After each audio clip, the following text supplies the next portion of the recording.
文化新眼界，即马伫咧学校，毋但有咧上本土语，囡仔嘛会使参加营队来学台语。亲像今年6月，淡市文化局就办一个讲台语又古节嘅活动，望透过导览拍通关游戏，互囡仔浸伫咧全台语嘅环境当中，来学讲咱嘅母语。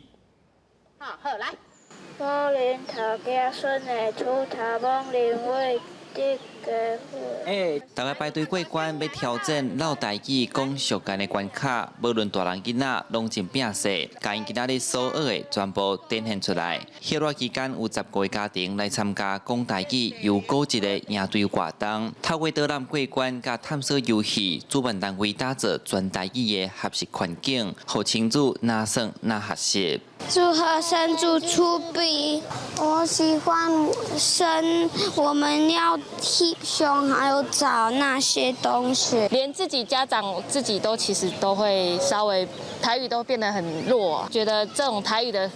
相关的那种活动，其实我都觉得还蛮有趣。足活泼的，佫有人念诶规批的吼，佮表示讲咱家长吼真重视咱囡仔台语的教育。为了要让台语教育向下定根，淡市文化局向文化部申请经费，甲文化教育、甲古籍观光的元素结合做伙办营队，除了互因认捌府城古迹的历史，另外台南庙宇数量是全台上济，其中好爷皇宫是囡仔的守护神。我当嘛带亲子走找无共庙宇的好爷特色。台语这件代志，甲咱的生活、甲咱的习惯，